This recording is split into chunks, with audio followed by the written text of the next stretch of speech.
trying to make y'all comfortable. For the record, you ain't trying to grow, then it's done for you. For the record, lab on me going all the way. For the record, ain't trying to link, no time to waste. For the record, for the record, for the record, for the record. Yo, welcome to the Homeland Daily, episode 58, man. My name is Dan Cameron, also referred to as Dane Ramoon, and let me introduce my next co-host. We're missing one right now. Liz, who's usually based in New York, is not here, but we miss her, and hopefully everything is okay, because Liz is usually like female accurate on time at all times. Yeah, at all Give it up, times. singer, songwriter, and producer. Let's give it up for Rico Rolando. What up? What's up, Dane? What's up, Dane? You know, I'm feeling super blessed. I'm feeling great to be on island right now. We're opening them back up slowly but surely, and I'm just super excited for what we have coming for tonight.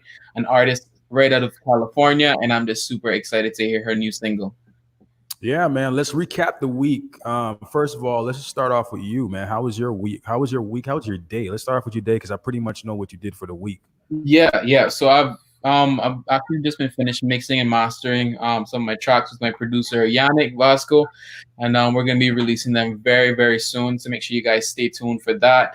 And for the weekend, I think I'm gonna be going snorkeling in Georgetown, so that should be interesting. That's dope. Definitely check it out. I've actually just recently, we've been doing a whole lot of staycation on the island because obviously we don't have any tourism here at the moment. So it's just been really good to try to figuring out our islands, figuring out things that we don't know about. Like I didn't know that there was a pirates. What is it referred to as again? Pirates Cave? Yeah, no, it wasn't the Pirates Cave. It's basically like you can go and get to see a lot of the Cayman parrots and stuff like that, the birds and all that. So that was like epic, and that's like up the road from me. And of course, we stayed in a hotel last week. We're gonna do the Kipton very soon because. For those that have never been to the Kipton Grand Cayman, everything else does not matter around the world. Like Cayman has literally, when it comes to Kipton hotels, it has stolen the scenery because we've had like the Ritz. Bro. We got the Ritz, bro. That's the Ritz by weekend. People in the comments, you can put it. The Kipton is definitely number one when it comes to scenery, like 100%. When it comes to scenery, have you ever stayed like on the ocean side of Kipton? Like, have you seen how beautiful it looks up there? Like, yes, Will Smith, when Will Smith came here, he stayed at, I'm pretty sure he was told, like, hey, this is the spot. This is where you got to be. I could be wrong. People can vote. You can tell me what you think, but I'm pretty sure this number one scenery. So sure. I'll respect the votes when they come in. Now, we highlighted a lot of stories this week. Yeah. Which one is your favorite? I'm gonna ask you your favorite first, and of course your least favorite. I mean, not my favorite, but my most shocking, and I would say that would be the incident with Megan Thee Stallion and Tory Lanez. So I remember 2 days ago we were talking about that story where Kylie Jenner, Tory Lanez, and Megan Thee Stallion were all hanging out, and then after that, Megan Thee Stallion, Tory Lanez, and Megan Thee Stallion's best friend decided to leave the party, and then a whole bunch of stuff went down, and Megan Thee Stallion got shot. So I mean, we're just trying to figure that out, like what's going on, Tory? What happened? What happened between that whole time? And the story's gonna be unraveling very soon, but it is very interesting to know that like two major artists in the world right now are having these sort of issues. Well, I'll tell you what happened, Rico. You hanged around a Kardashian. That's what happened. They have a curse on their life, bro. Like, I don't understand why people don't get it. Like, I can name the people. That's what took place. And for sure, like, I don't know what took place. Let me ask this question. I don't know if you know for a fact, but is Megan and Tory in a relationship? Because I never heard of that. Like, I didn't know that they were in a relationship or not. I don't know. I mean, maybe Tory likes short dudes. Who knows? Who knows? I guess we'll have to see. But Tory does look like the angry boyfriend, though. He does look like he does look like he gets kind of angry. So, like, I mean, that's the business of the game. Sometimes it's like constantly that's just what you're thinking about. You're just comparing every single person to yourself, and that's the worst thing that we can do as artists. But then it's like in the back of our heads, we're just like, fuck, that's what we're thinking. But we'll see what happens. We're definitely keeping up to date with that story, so we'll definitely keep you updated. Don't forget you can stream us on Spotify, YouTube, and also Facebook. Just search the Homeland Daily. Yeah. Also, we want to kind of jump What, into what, what was your favorite? What was your favorite highlight of the week? well, favorite, and I'll tell you my most shocking and my favorite. My favorite for sure was 100% the release of the homie DJ Khaled and Drake released the 2 singles last night. Of course, one was Grease, one was Pop Star. Pop Star is definitely my favorite. Drake just shows how remarkable he still is as an artist. And Khaled, I don't know what's going to happen, man, but Khaled just cannot lose. Like everything he puts out is a smash, and it will own the Billboard. It will own #1 on platforms, on streaming platforms, and on radio, which is a big deal. I think that's why a lot of artists wants to work with him. But he's highly demanded right now. So I'm not.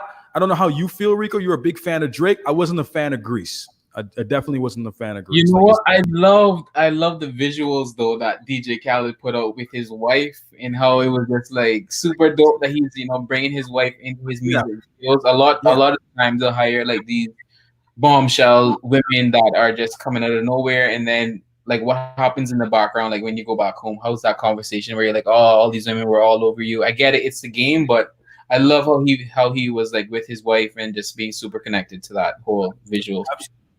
Absolutely. The one thing that did stand out was that. So you're absolutely right, because DJ Khaled's wife doesn't really like the attention a lot. Like she's staying away from there. But recently she's been popping up in social media and definitely been influenced by his video, which we saw in Greece. This is the visuals and stuff. But I'm glad that he puts his family first. That's remarkable, especially coming as a hip hop artist.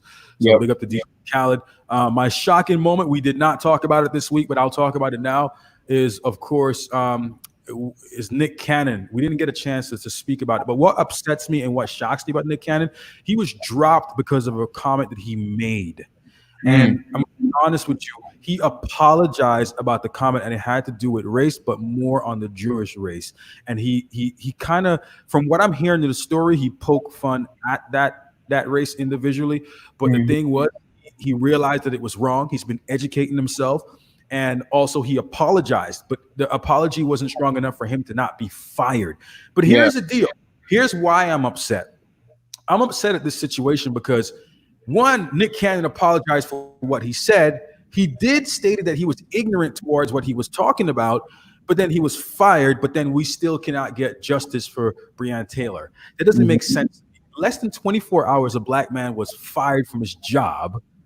But then we've been talking about Breonna Taylor for like months, and we can't get a resolution for that. So it just goes to show that we've been talking about it a long time. I'm sorry, I'm going to say it again. If you don't believe that white privilege exists, take a look at this story. Take a look at this story. This is the reason. This is what we've been talking about. This is what we've been preaching about. And this is a serious concern, and this is an issue. Don't get me wrong. I'm not giving Nick Cannon any stripes for what he said, because it was wrong and it was ignorant. But that man realized that he was wrong, and he stepped up pretty quickly and addressed the issue and apologized. We can't say that much for a lot of people that have done wrong in the defense of what they've done. But do you think he just apologized just because he doesn't want to lose everything that he's obviously worked for with the company? It doesn't matter. It doesn't, like, I don't think that statement really even matters, because of course, part of it is because he doesn't want to lose anything. But at the same time, I really feel like if he's going to apologize that quickly, he was doing it from a human standpoint. He was just doing it from being a human being. Of course, in the back of my head, I don't want to lose my money, because my money is what helps me to provide for my family. But at the same time, I really do think that Nick Cannon really felt that what he did was wrong, because if he didn't, he would not be educating himself on what he said that was incorrect. And that's why I'm proud of him. Now, like I said, I do not want to give him like credit for something that I know that was wrong, but I have to give him credit for apologizing and being fair and being a peacemaker, man. But I guess, Diddy and a lot of other labels has been reaching out to him. Has been reaching out to him. So we'll see what happens with Nick Cannon. But I'm just more upset to the fact that we can get out of control. We can say things that are wrong, and we will get in problems, as we should. We can get in problems for it. But then as soon as white America says something, like, you do something, you kill someone on national TV, it's kind of like, okay, cool. We'll see if we can them. We'll see if we can bend the law. We'll see if it exists in the law. It just doesn't make any sense. But hey, that's my shocking moment for this week. And I don't want to spend too much time on this because it is Friday.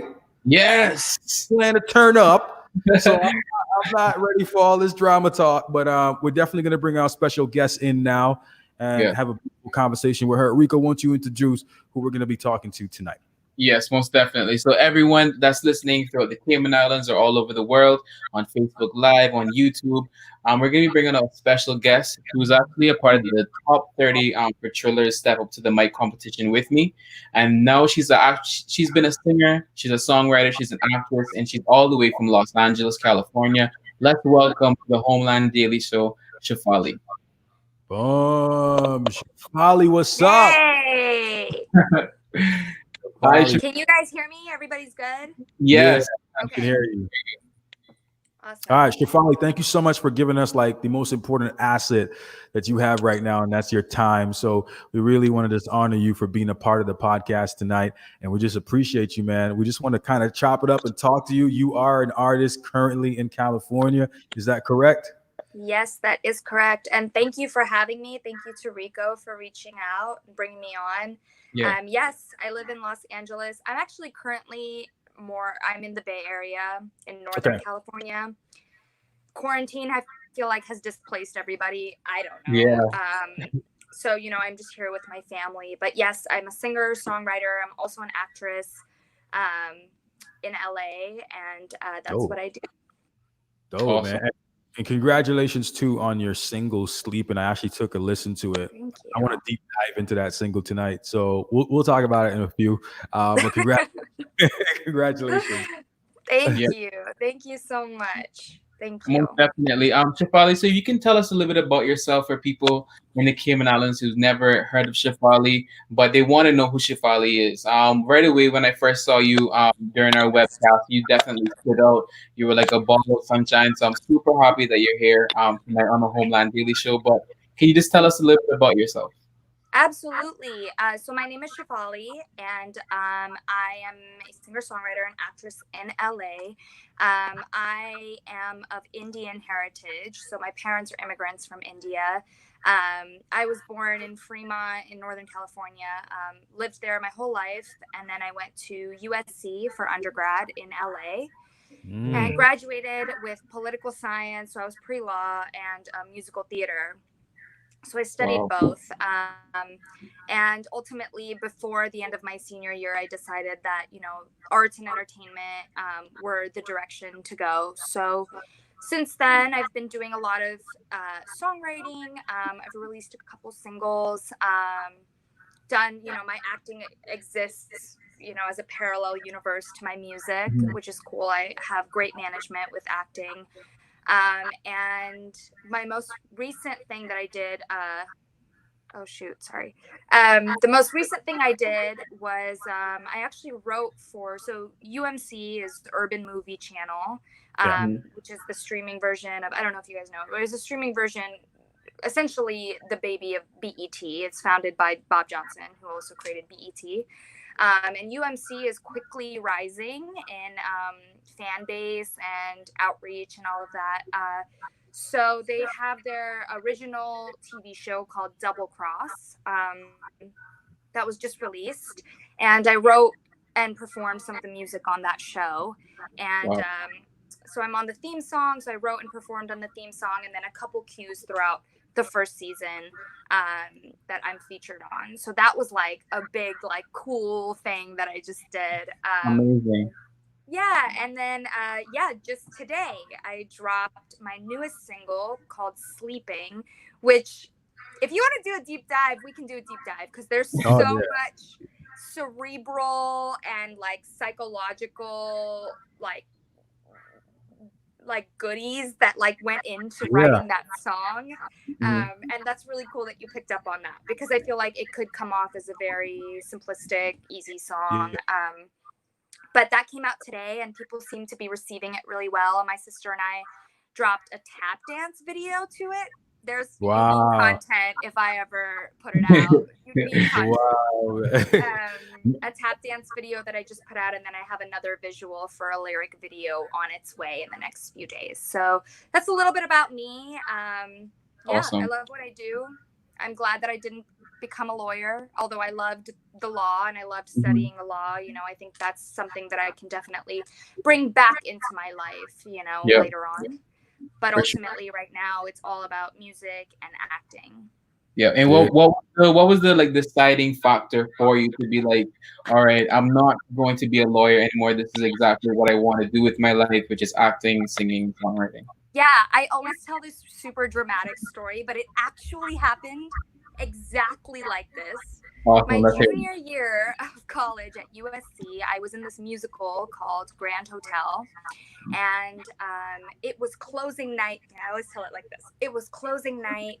It was the last night. The audience was full. You know, the curtains going down, and me. So I was standing with the two other female leads. Actually, no, there were 6 of us leads, and we're standing on the stage. And, you know, it was just striking a pose and looking really, you know, serious and intense. And the curtains going down, and tears are just coming down my face. It's the last show. I'm like, oh God. And I don't know what it was, but I literally in that moment was like, yeah, I'm not going to be a lawyer. Like I literally in that moment was like, I have to do musical theater, which of course that has evolved and grown and changed since then, which I actually have a callback for a national tour of a musical next week. So that's still a part of my life, but I was like, in that moment, I was like, nope, it's acting, it's music. I got to do it. Amazing.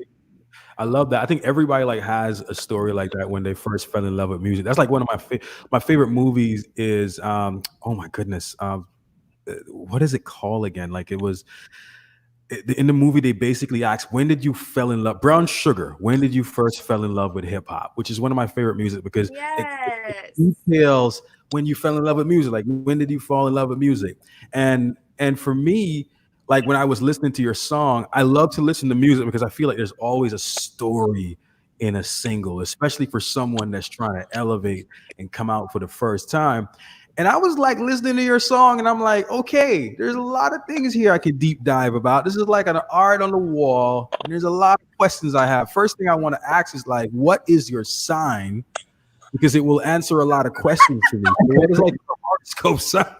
Wait, can you guess? I think you're an Aquarius. Okay, very close. I'm an air sign. I'm a Gemini. Okay. Similar, very similar Aquarius trait. is also an air sign, yes. And what's funny is the next song I'm dropping is called Gemini. Wow. It's literally about me being a Gemini. No one does it better.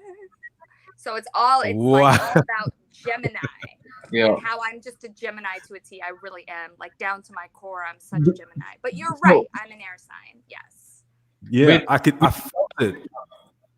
I felt it because at one point when you were talking, like before we deep dive into this, I want to ask you the second question, which is how many men have you actually hurt? Like drastically hurt? Because you seem to be very like, I just don't care. Like you're very passionate about you. And I don't really care what you got going on here. How many men have I hurt? I feel like it's the other way around. I feel like I am so strong as a woman as I sit here today, and you receive that from me because I've taken every single situation that has hurt me and I've turned it into a triumph. And I've like moved forward as a woman. Like I feel like I've grown. Like in the last 10 years, I just feel like I've grown like crazy, you know, and I still have a lot to learn, but it's funny because I've been hurt by a lot of dudes. That's why I asked the question. The reason I asked the question is because you are very strong-minded. You can hear it in the music. Like when you speak, it's very confident. So I'm like, Rico will agree with me with this, but men are very intimidated by that. So that's why when I asked the question, I'm like, okay. Men are scared of me. Yes. Yeah. Who did you hurt? How many men did you hurt? Because men really don't like women like that. I'm gonna humble myself myself and say that I definitely have hurt people in my life. I definitely have. I mean, I don't think it was an intentional thing, whether it was a, knee-jerk reaction to getting defensive and trying not to be hurt first, or whether it's, it was like a revenge tactic.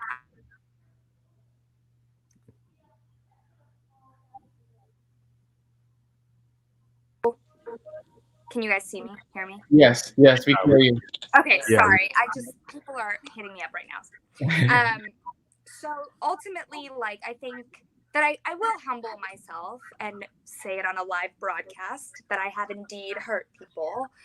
But I think it's, it's human, and the important thing is using those examples and learning from them and understanding when you were in the right and when you were in the wrong.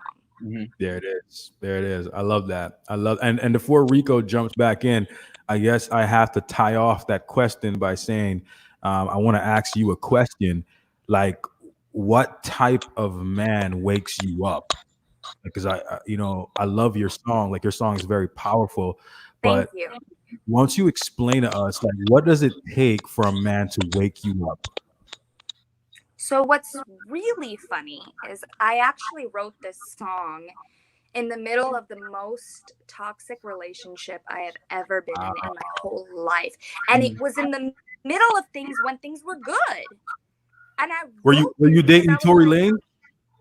No. No. But it was so toxic, and I sat down one day, and this is actually something that he said to me, like, just in conversation. Like, I was just like, we gotta go, something, I don't know, like something. He was like, sorry, I fell asleep, like I didn't even know I was sleeping, and then till you woke me up, and then I was like, Wow. and I sat down the next day and I wrote the whole song, and it was like pre-manifested, predetermined. All of the lyrics just poured out of me. I didn't know it was a toxic relationship at the time. I look back at it now and I was like, oh. So during that time, I guess my question would be, like, did he figure out that what you were writing during that time? Like, when I you think went I played it for him once. I mean, we actually recently, after like 2 years, this was 3 years ago. I mean, It was a long time ago. But I think, recently he reached out, and, we made general amends. I mean, I don't hold anything against him. I think people grow again, and there's all of that. But in the moment, I think I played it for him once, but it was so long ago, I don't even know if he remembers that it was about him. So now it's out now, though. The single is now out. Do you think when he hears it, he'll sort of like tune into, be like, that sounds a bit like... I don't know. I actually don't know. I think I've repurposed the song. I know it's in the song, it's like, it's a man waking me up, and but I think I've repurposed it so much so now for education being a huge awakening for me, and for, checking ourselves and checking our unconscious bias in society, especially right now, the way that social and civic issues are pervading mass media and, our social media. I think it's so important to kind of like take those lyrics and kind of repurpose them personally for me, which is why, I have a visual coming out where I'm in front of a bookshelf, which is literally the source of my greatest awakening, was education. I went for higher education. I'm a big reader. I love reading about things. I'm very cerebral. I'm very intellectual, like, in that way. So I think those lyrics now, to me, whenever I didn't know I was sleeping till you woke me up, to me is all about like, oh, I read Nelson Mandela's autobiography and I woke up. I watched the footage of George Floyd and I woke up. Like, I'm posting all this stuff and I'm signing petitions and stuff. And I've always been very conscious about race relations. And, I worked for a Holocaust and Genocide Research Center for 2.5 years. So, I've always been aware of like what's going on in the world. I wanted to be a lawyer. But I think like this is a time more than ever that people were sleeping and are now being forced to wake up. Yep. Because, with everything going on with Black Lives Matter, I think it has been so easy to be like, that's a Black lives issue. That's a Black Mhm. people issue. No, it is an all of us issue. And if you're worried about all lives matter, then why shouldn't Black lives be included in that? Because currently they're not. Yep.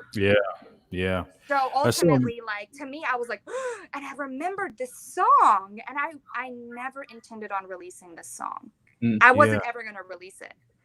And I was like, didn't know I was sleeping till you woke me up. It could apply to so many things. It could apply to so many things. And I think right now we're in a time of society where we need to just be far more conscious than we've been before. It took way too long, but this is the time. Yep, most definitely. We Rico can echo this, man. We have a lot of Indians here on the island, usually work in the tourism industry. Just really cool people. My brother's actually married to an Indian, and she's always been telling me a lot of stories about where she's from and just her struggles growing up. And I think the reason I was really excited to interview you is because you have a beautiful voice and you're definitely destined for this industry. And I think that there's a place for you in this industry. We'll see what takes place. We'll see what happens. Hard work will show everything and show the results at the end. But have you received any struggles with your descent, like from where you're from? Is it hard to kind of say, how do we place her in the industry? Where do we put her? Because we know how this industry works. So have you faced any, since you were talking about racial injustice and just racism period, have you faced any one of those issues in this industry?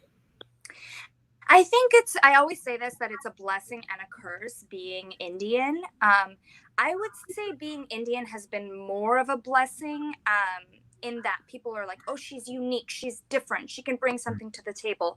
What I am wary of is people trying to fit me in a box of their conception of what an Indian woman should sound like, look like, be like, talk like, act like. And they're like, well, why don't you just sing in Hindi? And I'm like, I can sing in Hindi, but I can also sing in English. And that's what I want to do. Like, you know what I mean? Like, this is what I'm doing. And I think people are so quick to be like, well, let's tap into the India market. And I'm like, yes, let's tap into the India market. But let's find Shefali first. Let's figure out who Shefali is as an individual, as an artist, as a writer, and let's tap into where I am and not try to fit me in a box of preconceived notions. And I think a lot, there's a lot of that. So I love, bringing in some of my ad libs are really not Western influenced. A lot of my ad libs are Indian influenced, a lot of Middle Eastern influence. I think it's amazing. I have a song coming out, in a couple months. I'm working on finishing it up right now, and it's got like Hindi phrases in it. I mean, I love my heritage. I love where I'm from. I just don't want to be told when and how and where to insert my heritage into my music and how I portray myself to the world. Oh, you should wear more Indian clothes. Okay. I'm sorry. Was this white tea not good enough for you? Like, like, I have my personal style, and as an individual, I don't want to be just one of the masses. That I want to be unique. So I think, people are excited at the fact that I'm Indian, but I think it can be misplaced sometimes, unintentionally. I would say that the curse has been more being a woman in the industry. I mean, race is not as much of an issue for me as it is being a woman, not being taken seriously or hypersexualized. Those are the two things that I think a lot of women in this industry go through, and not everybody talks about, but it is there. It's apparent, dodging dudes who are trying to go to dinner with you, and you're like, business meeting, business, you know what I mean? Like, and you have to like drill it in, it's a business meeting. So, I'm happy to be Indian. I'm happy to be a young woman in this industry. It's a beautiful thing. It's exciting. And I'm happy to bring what I bring to the table. I definitely do think there are struggles. I think it's getting better. I do. I think there's more awareness. And with more awareness, there might be darkness before we find that dawn, But I think in the future, hopefully, I open some doors for young Indian women to kind of like be who they want to be. and pave their own lane for themselves. And I think that's really a huge goal for me, is empowerment for those people. I love that. I love that. That's amazing. And here in the Cayman Islands, we never really focus on color. We focus more on your culture. Who are you behind your skin tone? Are you Indian? Are you American? Are you Canadian? Who are you? And that's what I love being from the islands. And but my thing is, every time that I'm in LA or Miami, it's always something to do with your color. Who are you? Are you black? Are you white? What are you? And my thing would be to you is, do you feel like the industry is moving in a way that it is more correct in terms of bringing people to color on the forefront, on the platforms, in terms of, making them in higher positions in the music industry? Do you think that's changing? I definitely think that's important. I do. I don't think that color is everything, but I do think that color is important. People who say that, I'm colorblind, I don't see color. No, look at me. Look at my skin. I look different than you do. Mm-hmm. Now, internalize that and process it, but don't let it, affect how you're going to treat me. But I do think it's important, I think it's actually a beautiful thing to see somebody's color. I really do. I think when we get to a point in society where we're like, we clock somebody like, this person is that, and that's cool, and they are who they want to be, and I'm not going to define them by that. That's not their whole identity, but color is important. And I think putting on people of color just demonstrates an effort towards that equality that we're trying to reach, right? Because behind a lot of athletes, behind a lot of musicians, behind a lot of people, a lot of actors, their management, their representation, the people who own the companies, a lot of white people, right? I'm being real. A lot of white people, not a lot of black CEOs, a lot of brown CEOs, but more in tech, not in entertainment, not necessarily in the NBA. You're not going to have an Indian CEO really in the NBA, right? And so I think it's important for us to put people of color on in industries where it's previously been more white dominated, just like putting more women on in previously male dominated industries. It's important to reach that level of equality, and people look at it and they feel like, oh, we're trying to make black people better than white people. No, bro, we're just trying to level the playing field. Yeah. It's so important. It may look like all the focus is on black and brown people and indigenous people or whatever for that matter, but it's just because they've been so disenfranchised throughout history that now I think we're incrementally moving towards a more equal platform for everybody. And I think it's important. I think it's great. I love that. I really, really like that. This interview has been really intriguing and just learning a lot about you. And like we said, we already fell in love with you as an artist because we got a chance to listen to your new single. I felt like I've dig into your life today because I was given the opportunity to say, hey, Rico said, hey, like find out more information about her, see who she is. She's like on the top 30 of Triller right now. And I just really enjoy what I'm seeing so far. I recently saw that you did an interview with Romeo, and he expressed the same thing, that you are extremely talented at what you do. You're a brilliant singer. Like, what's next for you, Shefali? Like, where are you hoping to take this in the next 2 years? Like, what's your goals? So ultimately, things are so up in the air right now with coronavirus.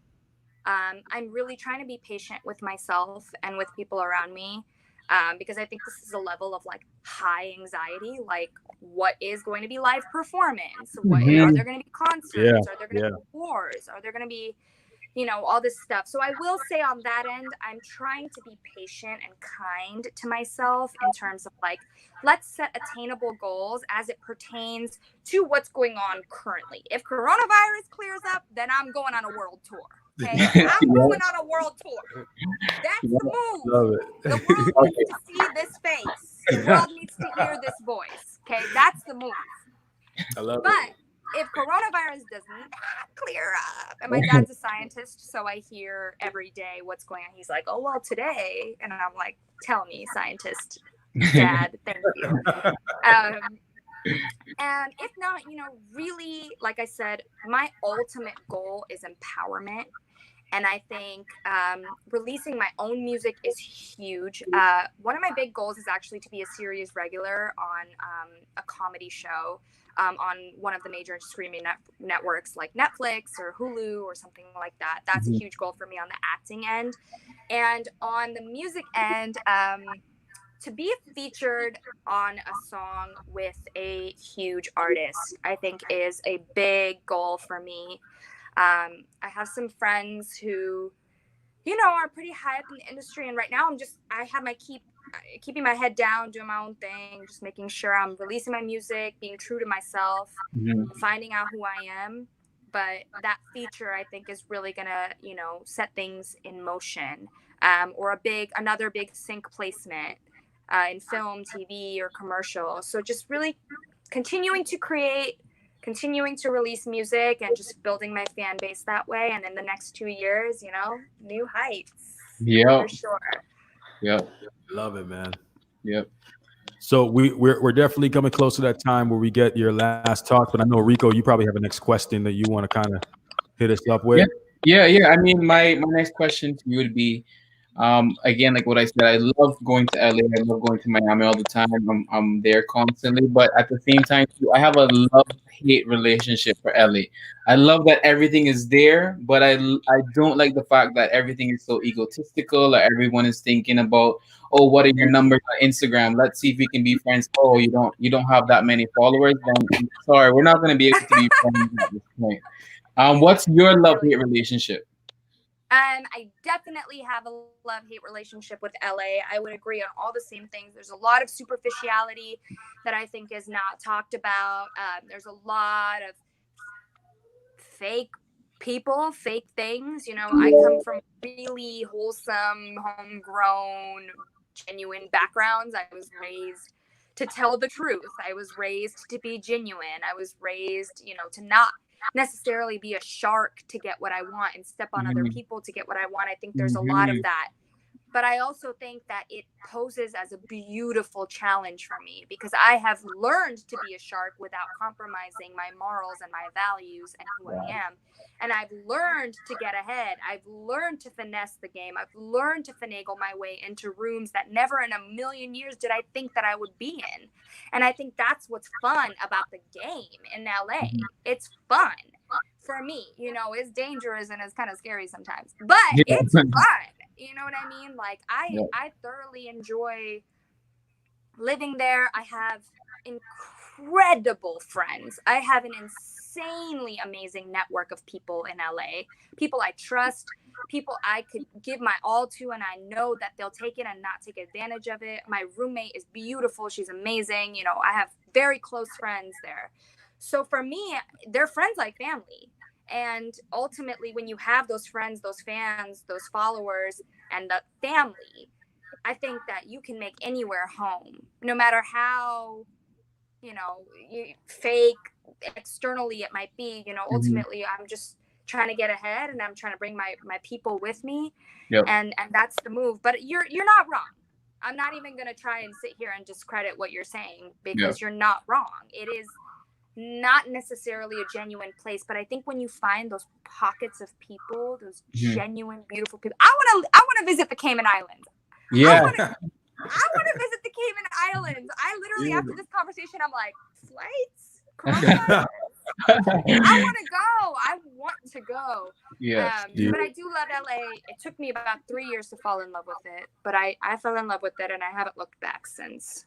That's So amazing. That's amazing. And you said that your dad was a scientist and you were going into law, and then you all of a sudden changed your career to be an artist, singer, songwriter. Did you have any backlash from your scientist dad saying, "This is not the way to go about things. This you should be a nothing. lawyer"? I literally have a bouquet of flowers sitting downstairs because it's my release day. Like Oh, Wow. my Wow. my parents literally went out and bought me a bouquet of flowers. They were like, "It's the 17th. You yeah. released your song." I Oh, mean, the support is insane. It's out of this world. And I think a lot of brown people, deal with some backlash when we go a traditional routes. I mean, I have an extended family of about 100 people, And every single person was enthused, excited, ecstatic about like, oh, she's going to, yes, we're, thank us when you're on the stage receiving your Emmy, when you receive your Grammy, when you receive your Oscar. Like, I have felt no negativity, and that's why I hustle harder, because I am like, I'm doing this for them.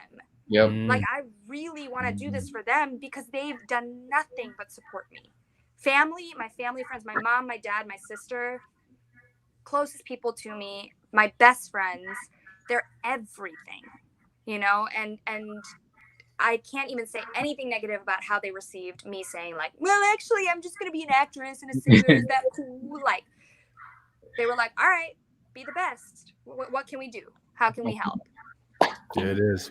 I love that, man. And listen, guys, if you just tuned in for the first time, we got Shafali here from California. She's a singer, songwriter, an actress, just a beautiful soul. And her new single is out right now today, Sleeping, available on Spotify and all major streaming platforms. Is that correct?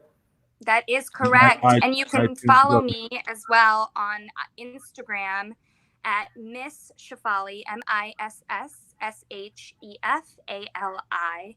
And then Spotify, if you search Shefali, SHEFALI, or Shefali Sleeping, it should come up right away.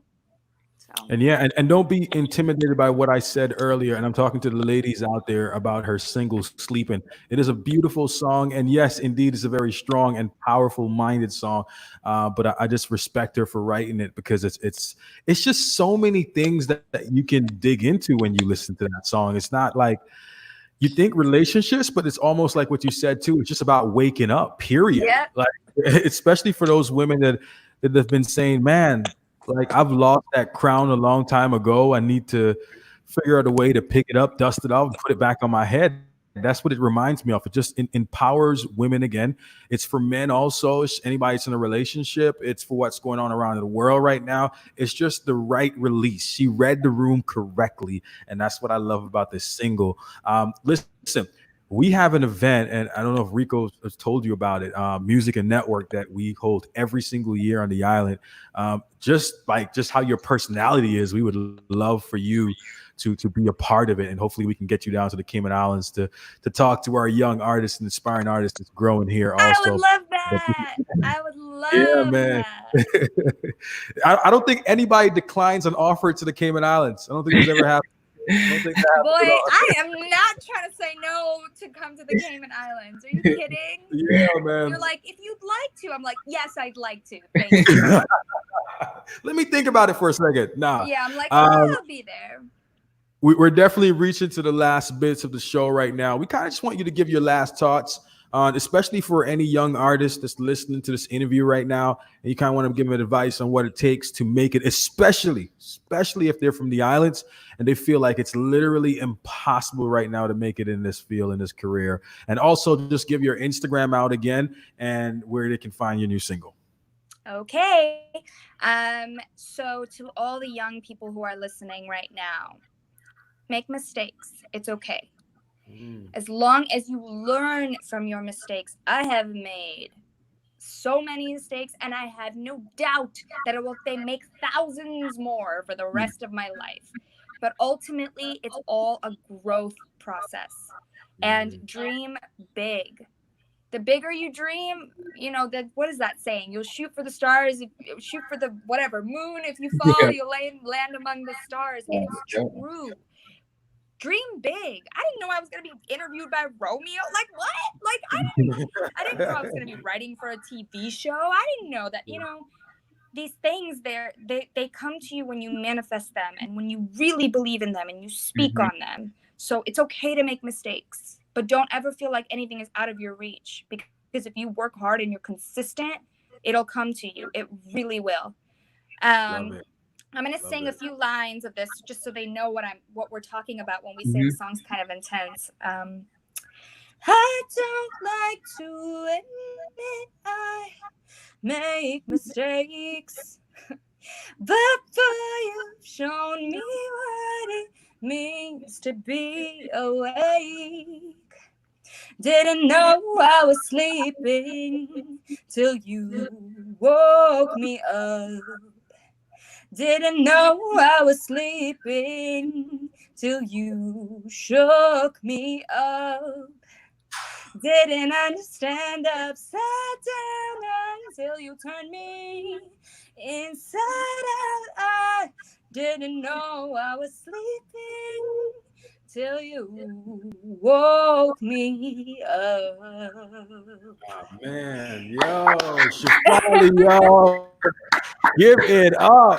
Her single Thank is now you. available on Spotify, iTunes, Tidal. Go and purchase it All right streaming now. downloading platforms and Yeah. Instagram at Miss Shefali. Once again, MISSSHEFALI. Thank you both so much. You guys are Thank amazing. you.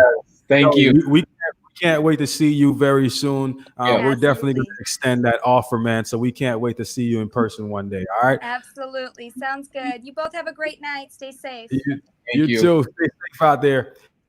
Ah, man. Great job, Rico. That was a really good interview. And you know what people didn't know about that interview is you were actually you were competing with her. Yeah. Because you guys are in this major competition. Why don't you tell us about it before we wrap up the show? Yeah, before. So me and Shafali were a part of this thing called Thrillers Step Up to the Mic competition. We're one lucky winner, and actually they're still competing. So they're going, I think they're top 3 right now. Unfortunately, we did not make it to the top 10.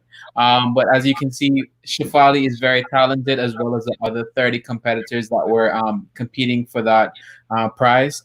But the world doesn't stop, and exactly like what Shafali said, shoot for the moon, and if you don't get there, you'll end up among the stars. So it just all it really takes is just consistency in this, having that backup of repertoire ready to just annihilate everyone inside your presence. So I would just say to just keep focused, stay grounded, and keep a small circle of people that you know that you trust with everything that you have.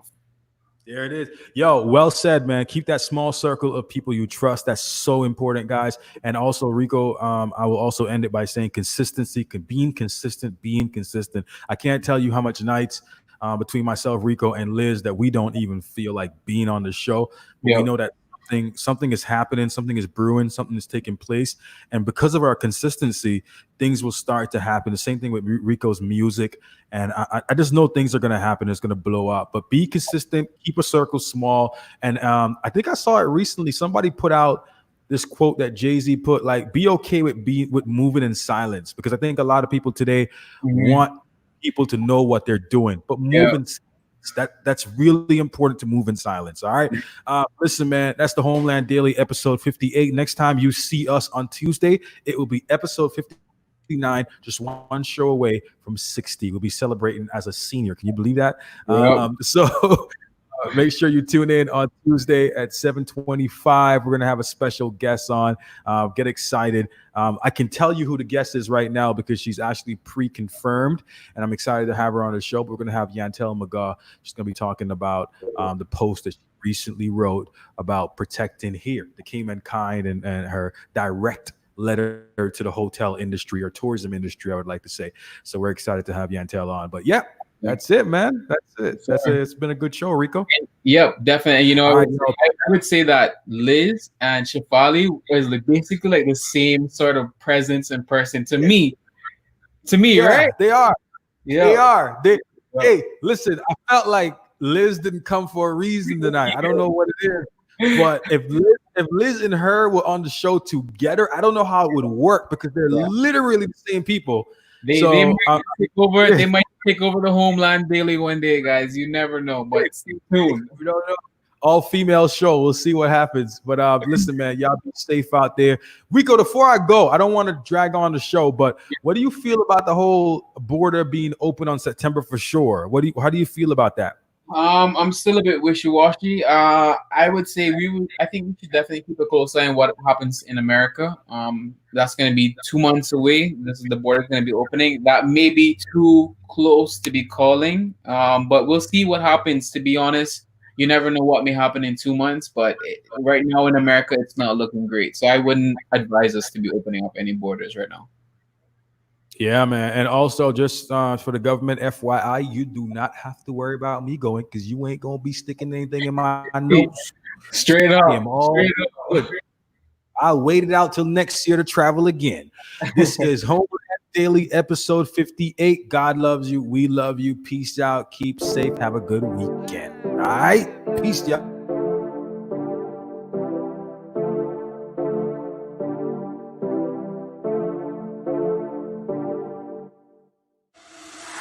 For the record, I'm done trying to make y'all comfortable.